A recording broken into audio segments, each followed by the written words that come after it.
Hello, welcome to Dreamleapers Inspiration. I'm your host, Harriet Cole. So very happy to be with you today. It is spring. It is spring everywhere. I was walking outside yesterday and saw the trees beginning to blossom, the daffodils in Central Park. Lots of people outside just enjoying a bit of warm weather. And it was just a beautiful thing to see the outdoors coming alive. I say coming alive because that's what happens in the spring. Everything is new, feels new, and that sense of newness makes us happy. I think that literally, when you see budding flowers and leaves on trees, it brightens your spirit because it's the promise of life and the promise of new life. That promise is something that we can look for within. What is the newness that we can call forth within ourselves, even as we're the same people? The blessing is we woke up one more day and we get to do anything we want with it.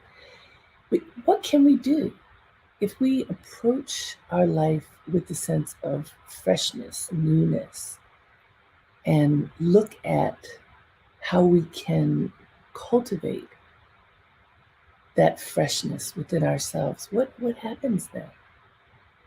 I love thinking about this during the season because we can look all around. And if you look, let's just take a tree as an example. Trees often live for hundreds of years. So they are usually sturdy, they're constant. And they go through all of the seasons, all extremities of weather, and most of them stay strong, stay tall, continue to grow. And in this season, they sprout new leaves, they sprout flowers, they bring out the newness that's within them, even as they could be incredibly old. So think of yourself like that, like as a tree. At whatever stage you are in your life, if you imagine yourself like a tree, you're sturdy, you're firm, you're strong. And this newness within you that you can cultivate. There's potential within you that you can cultivate, even if you are 100 years old, like a beautiful old tree. At whatever stage you are in your life, you can access that newness, that freshness, if you look for it. And today's message is about patience. So what does patience have to do with this newness and freshness? I kind of think everything. We are still living in the space of this pandemic, right? And I'm going to say a lot of people are not patient as it relates to that. People are out and about. I've talked to more people who've gotten on planes and gone on trips, and it makes me a little nervous because we are probably not quite ready for that. So there's impatience everywhere. There's the impatience of just wanting to get out, go, do, experience our lives in a different way, in a freeing way, mask off, just free. And that, for some, is really being reckless. There's an impatience because it is spring and folks just, even if we didn't have a pandemic, that sense of hibernating in the winter and just wanting to get out and be in nature, be with other people. Humanity needs humanity. We need to be with each other. We want to be with each other. We want to touch each other, hug each other, not just look at each other across the screen, right? But we need to be patient so that we can be healthy. We need to follow protocols so that we can stay strong. Think about the tree. Trees rooted in the ground, drawing upon the resources that allow them to live. Being patient in that sense of, for months, for the trees that shed their leaves, for months they're bare but strong. And then in this season, you see the buds coming forth, emerging, creating flowers and leaves that help to shield us from the sun when it's so bright as it gets warmer. There's patience there. There's patience because there's the promise of what's coming next. And they know the leaves are coming, the warmth is coming, the experience of the abundance of nature is coming. And so there can be patience because the promise is there. So what does that look like for us? What does it look like for us in our lives to exercise patience, to hold on to faith that the promise is coming? The promise is there, that spring is coming, that newness is coming. How can we exercise patience understanding that? It's interesting. My belief is that our job as we are being patient is to prepare. What can we do to ensure that we are ready when the promise of openness, of newness comes forth?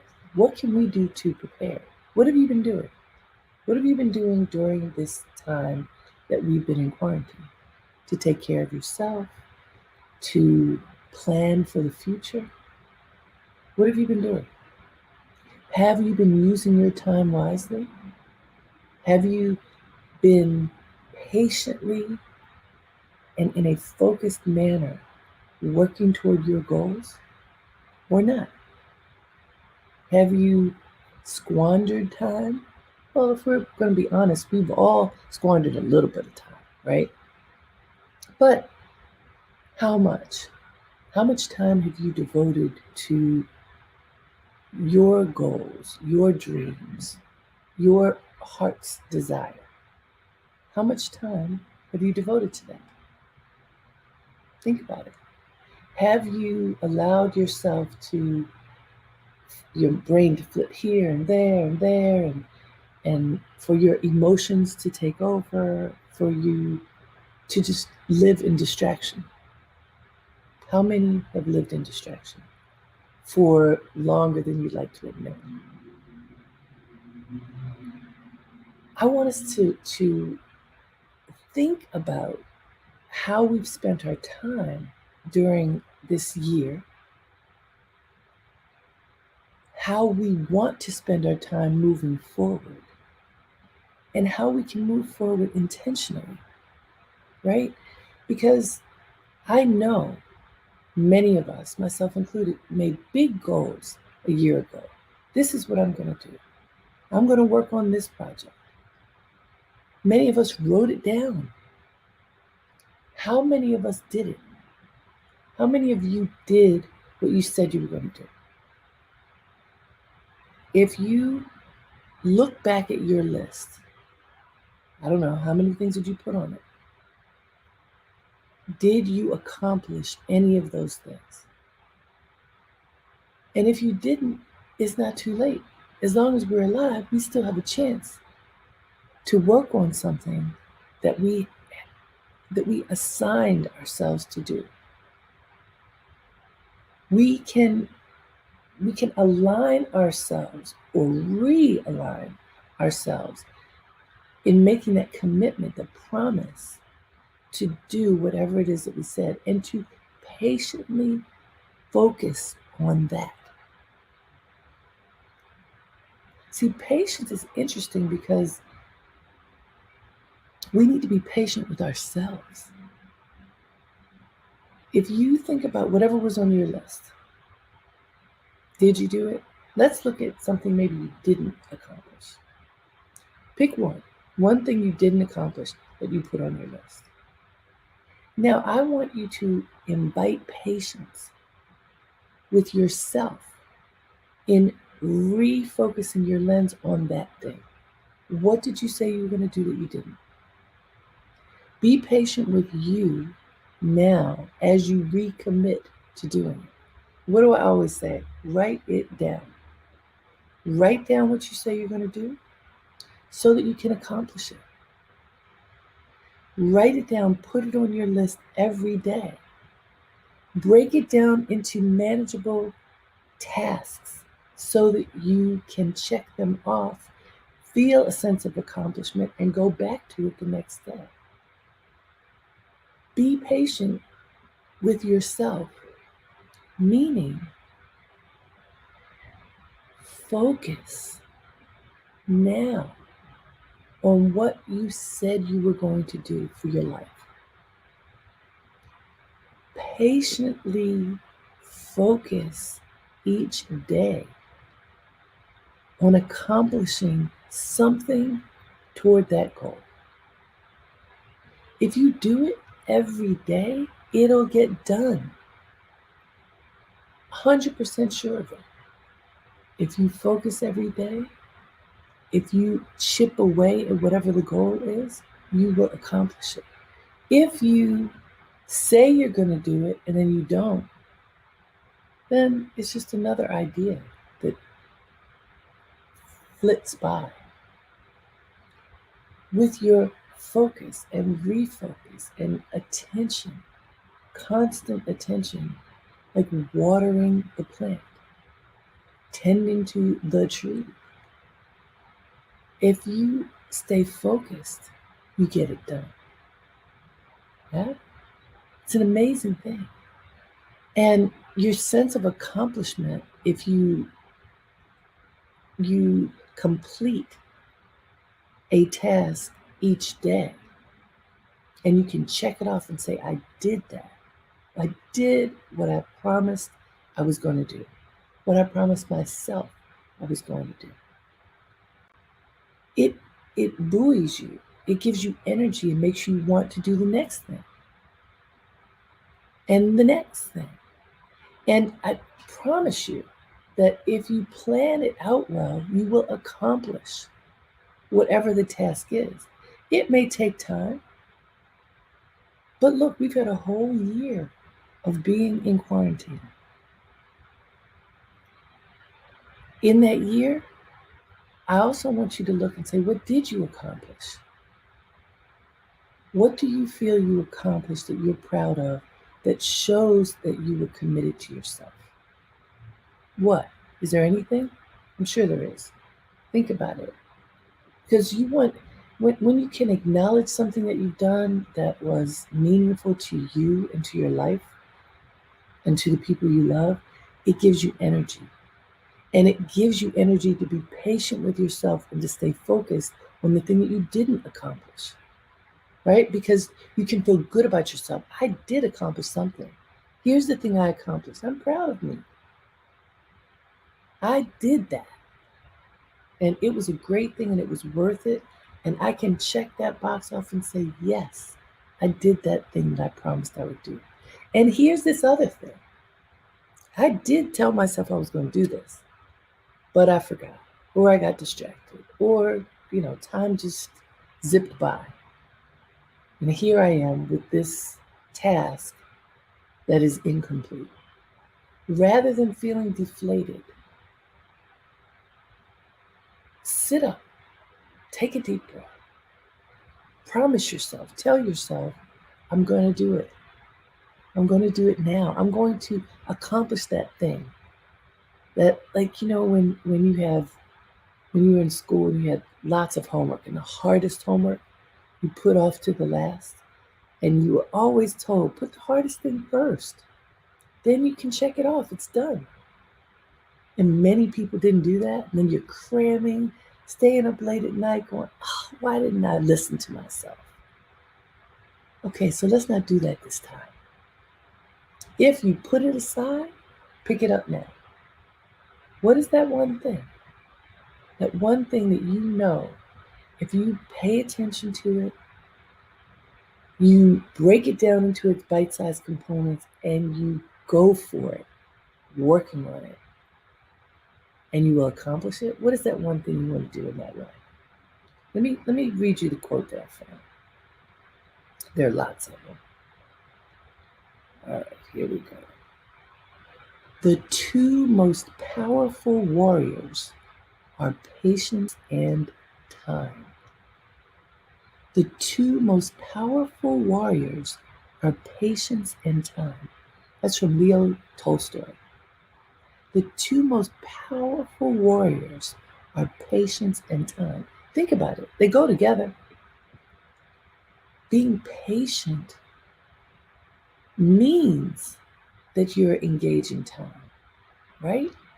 It means that patience has within it waiting, right? You exercising patience means that you need to be still and focused and allow time to give birth to whatever it is that you're working on, right? So patience and time as warriors, I think that's a really interesting way to look at it, because if you consider that you have to be so strong in order to accomplish the tasks, the goals, the dreams that you have in your life, you have to be strong. First of all, you have to be strong even to allow yourself to recognize your dreams. I've talked to many people who have said to me they don't dream, and I want to tell you I don't believe that. I think sometimes we don't allow ourselves to see what it is that we dream. What is in our hearts that wants to get out? What do we really want to do with our lives? What goal do we have that is deep, deep, deep inside of us that we want to release? But part of us says, it's not worth it. These other things stand in the way. I've got 25 other things that I have to do right now. I don't have time.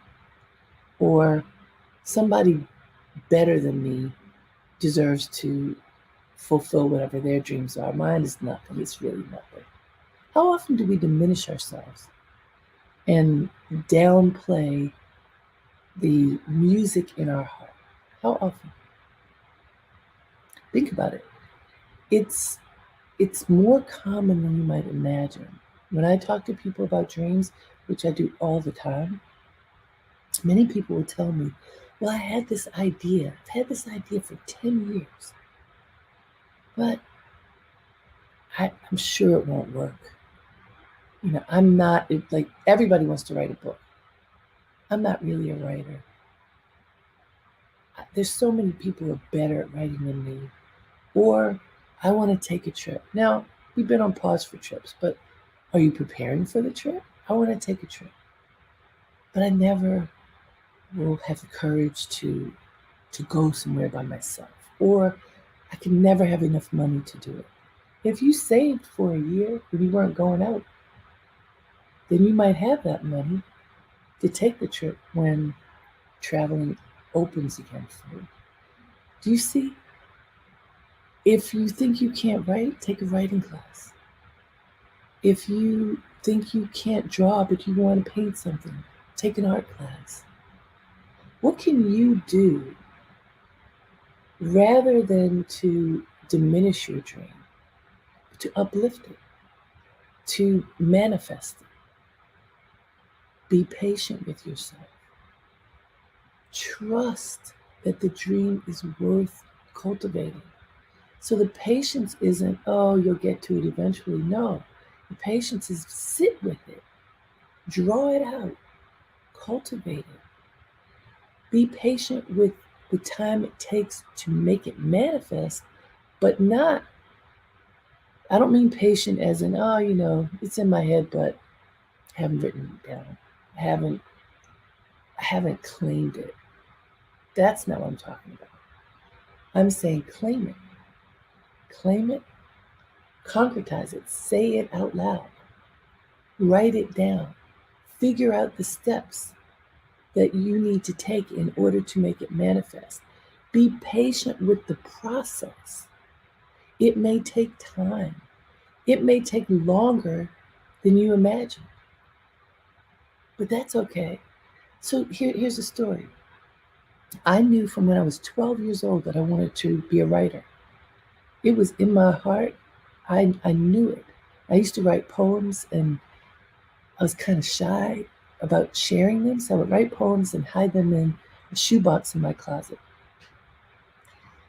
I never gave up this goal that I wanted to write. I wanted to be a published writer. I wanted to write books.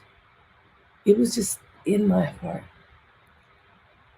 The first book that I wrote, now I was 12 when I said that I wanted to write books. I was 32 when I published my first book. Between 12 and 32, I published many other things. I wrote for my college newspaper. I worked at Essence for many years where I wrote articles and all kinds of things so I became a writer because I set my mind on it. It took 20 years before I wrote my first book, but I never gave up. And in this case, the patience was the process. How can I get published? And then what am I going to write about? I realized that you become a good writer when you have things to write about. And you practice. And it took time. And I never gave up. And so that first book turned into what is now 7 books. Because I never gave up. My friend Deborah, I serve on the board of the Prasad Project with my friend Deborah Royce, and we were reminiscing recently. A few years ago, we were on a trip with our board to India. We were sitting in this beautiful area eating. I think we were eating dinner. And Deborah told me that she wanted to be an author. I thought, oh, that's so exciting. And so I asked her how often was she writing, because she was working on a book. And she said about once a week. And she reminded me that I said to her, if you're writing once a week, you're never going to finish that book. And I think she was kind of shocked that I made that comment, but it's true. If you work on something once a week, it's probably not going to get accomplished. If you work on something every day, it'll get accomplished. I say this all the time on Dreamleapers Inspiration, all the time. Work on it every day, it gets done. I said this to Deborah. I talked to her very recently, and she told me she rearranged her schedule so that she could devote at least 1 hour every day to writing. And guess what? She's finished book number 1, she's finished book number 2, and she's working on book number 3. Why? Because she decided to focus and take action. And it took time. She had to be patient with herself. It will take time, but if you focus on it, it will get done. So that's just 2 people. I have stories about so many people who focus, commit, and take action. And when you do that, you win because you complete whatever it is that you set your mind to. I promise you it works. And I like giving examples of people other than me as well, because sometimes I've seen this happen. Sometimes, the person on stage, the person on screen, people tend to think, oh, well, that person's different from me. No, it's not true. If there's any difference, it's just the commitment. If you commit to something every day, you get it done. If you watch other people commit, you watch them get it done. So which one are you? Are you a person who is committed, who stays in the game for yourself, for your goals and dreams? Or are you the person who watches other people do it? I tell you, I've seen some folk who, if you imagine everybody, it says in the Bible that everybody has talents, and it's our job to cultivate our talents. Some of us have more talents than others. I have watched people who would say themselves that they have limited talents. I've watched them accomplish more than people with an apparent abundance of talents. Why? Because they were focused.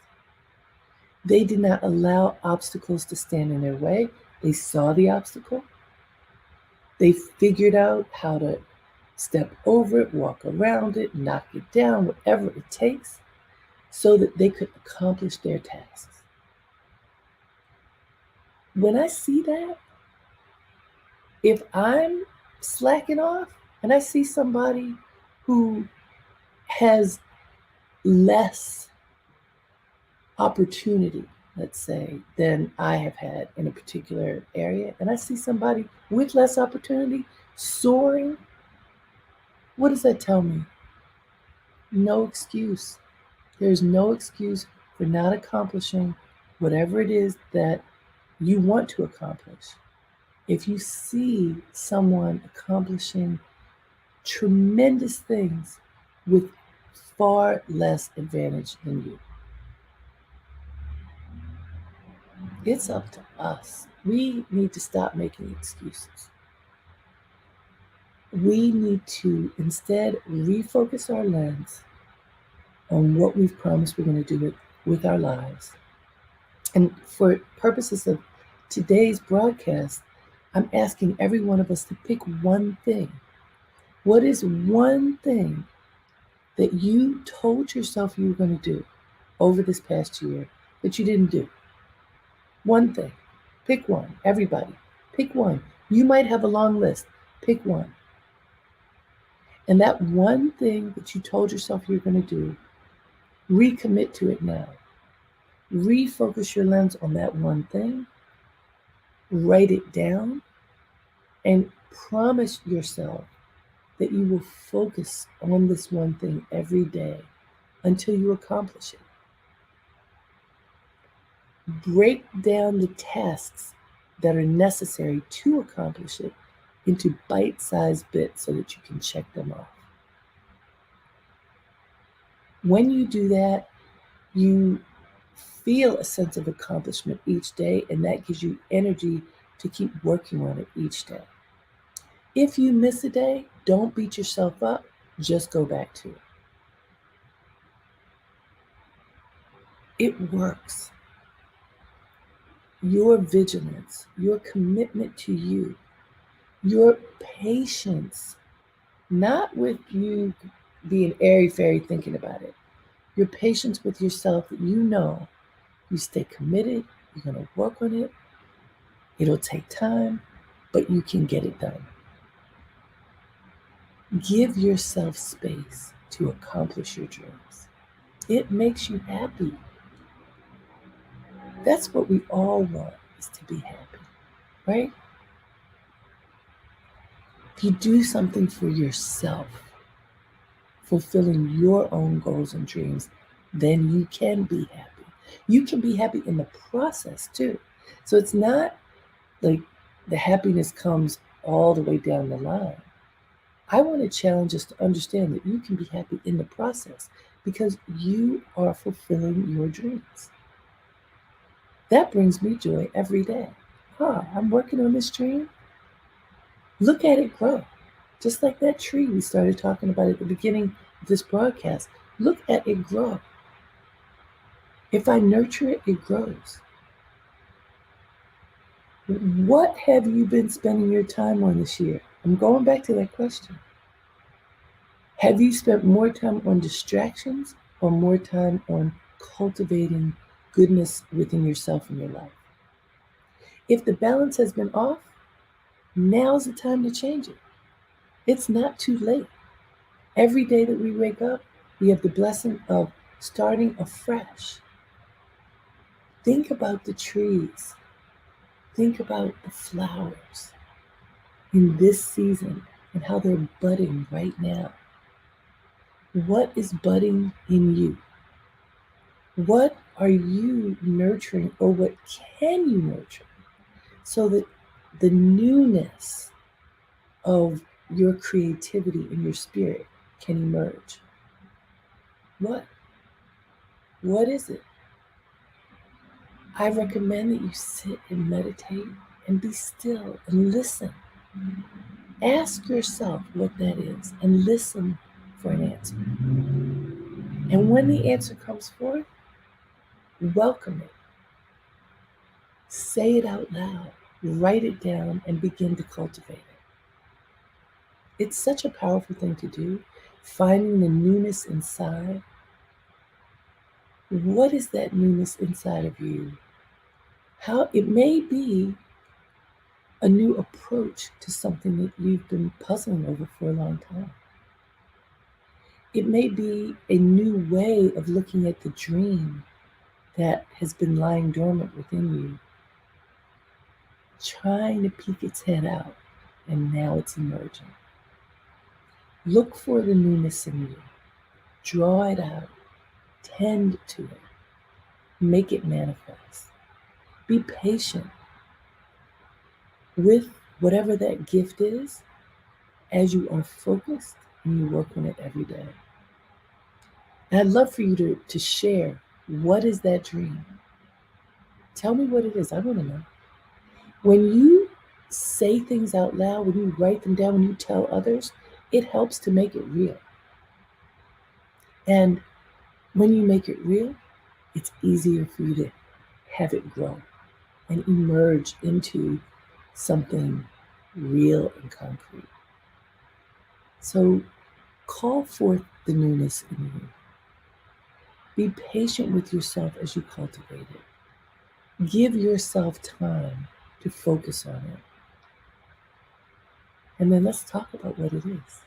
I'd love for you to share whatever that dream is with me, with each other. It's very powerful to do.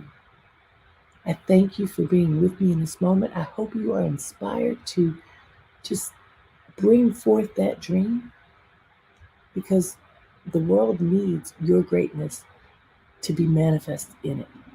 So bring that dream on. Bring it on. Cultivate it. Share it with us. Until next time, have a great day and make it count.